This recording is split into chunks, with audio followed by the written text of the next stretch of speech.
I'm really pleased with the direction that Wuthering Waves has gone in. Here's a game that so many of us were excited to try out, coming into a new landscape, a landscape dominated, at least in terms of the gacha market, by Genshin Impact. And here we have a game that I think has continued to flesh itself out and expand and show that there's a direction, a focus, and a desire for beautiful worlds, good combat, good storytelling, and clearly a desire for good music. And while I think 1.3 is nothing, let's see where we're at 2.0, 2.5, 3.0. I have to say that this game scratches an itch for me and has always scratched an itch for me that I'm really thrilled with. When I first filmed my 1.0 video, I said that the music was disappointing. And I still think, spending more time in the 1.0 area, that music is disappointing. I think that music it's fine.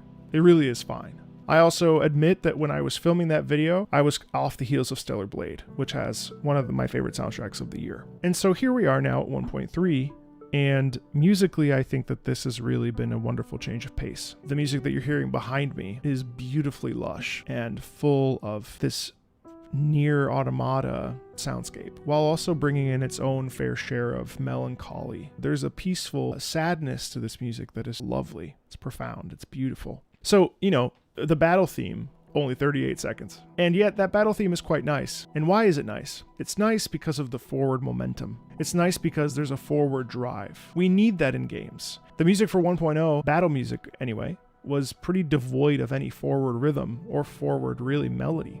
It was just kind of there. And I remembered in the CBT2, I desperately wanted them to fix that because, especially when you come from Punishing Gray Raven, which has a wide variety of some of the most wonderful EDM music being written today across the board outside of the scope of video games. So Wuthering Waves' music is very wide.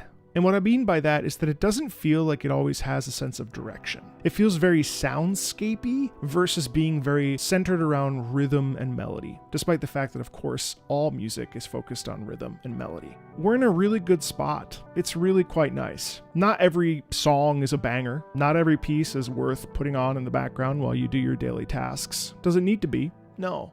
I feel resoundingly confident Wuthering Waves continues and Kuro Games continue to move the bar further and further and further in the direction of something that is really profound and can be played for years to come. It's an exciting thing. It's a really exciting thing. And as a fan of Kuro Games, I feel very thrilled at the possibility of really being able to continue to dive into this and take a bite out of this music and a bite out of this gaming experience. As far as it's concerned, when it comes to gacha, this is at the top for me. I do lovingly spend money on this game. I do lovingly want to support these devs. I almost feel a sense of responsibility to support them because I believe in their vision. I'm really excited about this. Something recently came out called the Wuthering Waves EP 1.3, An Unfinished Song. This was composed by Adam Gubman, who is very popular in the gacha sphere with his Arknights music, and also co-produced with lyrics by Piper Gudman, his daughter.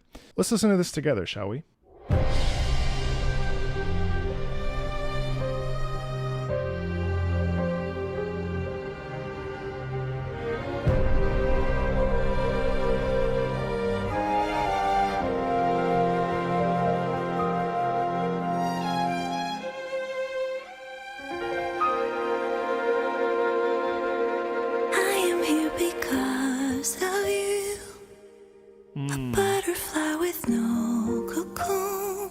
That's so beautiful. So what's really nice about this is that we re-accent the melody.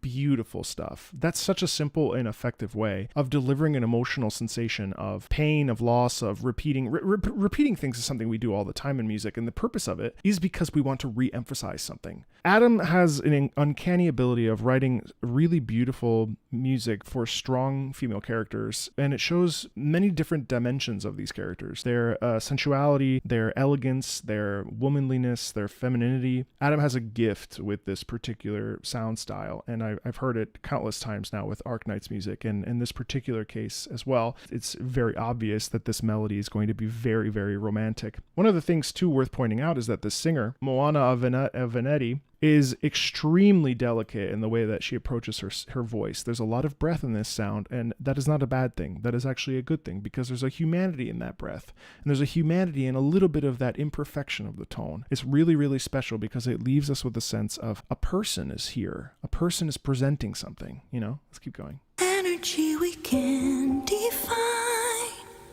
emotions from your complex mind, a puzzle I cannot complete. Interact, obey, repeat. A bit of a muffling in the piano. If I truly Comprehend. Beautiful finality in that statement. Is that how our hearts define? Wake me up, is that where decisions weigh? I think I finally taken down those hearts to weigh. Beautiful response there in the background. Is this longing what you mean? The cost when you cool the pain it brings. Pain or love I need to feel. Wow, beautiful. Maybe that will make me real.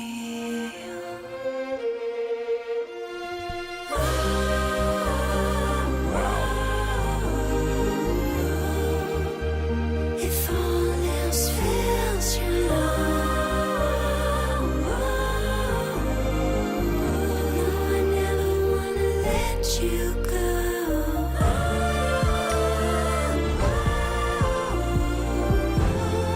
There is only one. There we have a key change there. I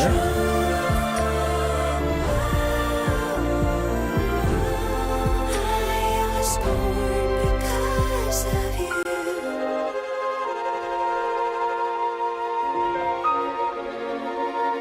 Tremolo on the strings here, which is really powerful, I think.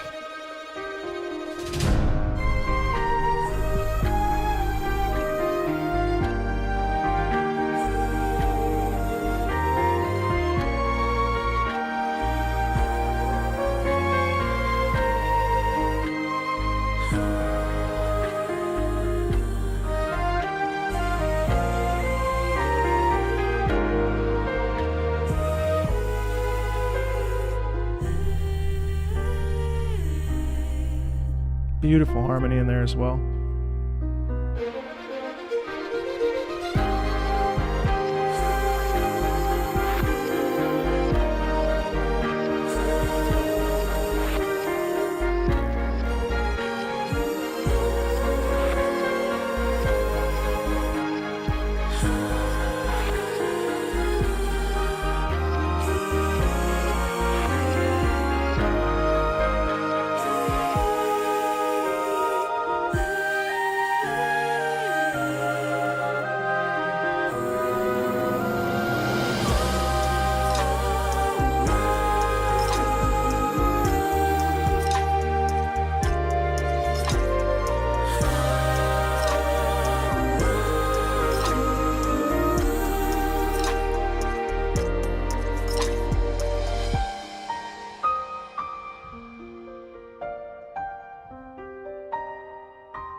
It's such a gentle piece.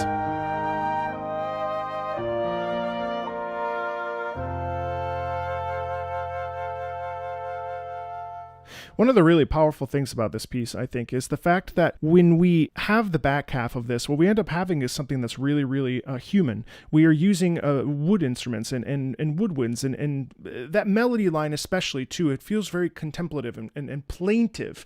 And there's a sense of Shorekeeper just wants to be known. She wants to be real. She wants to feel appreciated. She wants to feel alive. And how many of us want the same things? How many of us want to feel respected and understood and to feel, to plainly, truly feel? And I think that that's what makes that character and this 1.3 arc of Wuthering Waves so exceptional, is that here we have something that we can all sort of relate to. Regardless of the context and the world situation, we all want to feel heard and understood and real and valid and special. And we all want to have a cybernetic AI girlfriend. So I think that we can all relate to this in one way or another. But I'm really excited about Wuthering Waves 1.3, and I'm really excited for what's coming in 1.4, and I'm really excited for 2.0. The cool thing is that what's coming is clearly a desire for this game to be appreciated, understood, and listened to and interacted with and played with. And I'm really looking forward to what's coming. I think that this push with the marketing, with Wuthering Waves, with this wonderful composition by Adam,